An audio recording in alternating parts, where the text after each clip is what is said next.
शुक्रिया आरिफ पापा।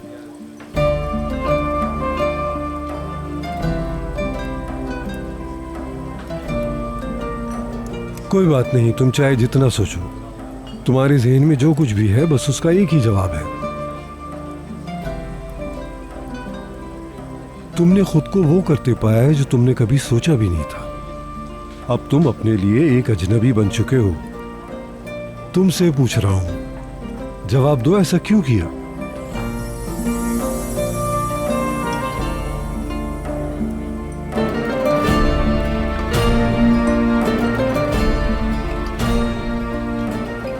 चलो खाना खाओ।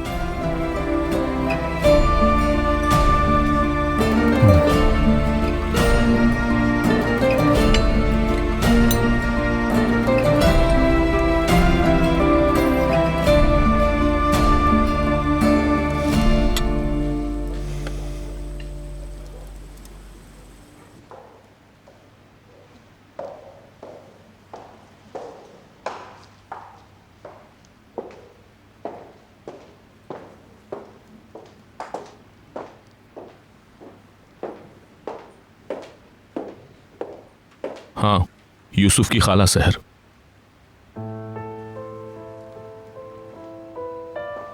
मुझे इस चीज की बिल्कुल तवक्को नहीं थी। उसने यूसुफ की खाला के लिए अपने दुश्मन से माफी मांग ली।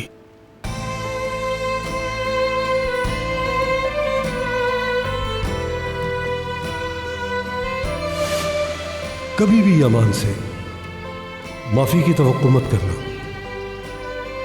वो मर तो सकता है मगर किसी से माफी नहीं मांग सकता। उसने माफी मांग ली मेरे लिए?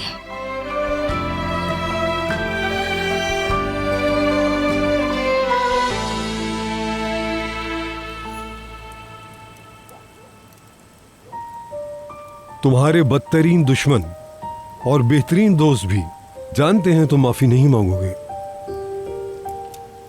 मगर तुमने एक शख्स के लिए अपना उसूल तोड़ दिया।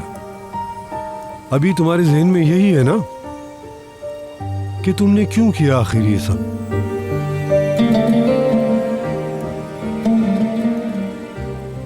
ये यमान तुम्हारे अंदर बहुत अरसे से था, तुमने इसे फरामोश कर दिया। उस यमान ने तुमसे ये करवाया है। चाहे तुम खुद को कितना रोको और कितना भी नजरअंदाज करो, लेकिन फिर भी किसी ने तुम्हें देख लिया और पा लिया और समझ लिया और तुम्हें अपना बना लिया। और ये यमान पहले से ज्यादा मजबूत है, जिसे तुमने नजरअंदाज कर दिया। अब मुझे नहीं पता तुम कैसे इसे नजरअंदाज कर पाओगे।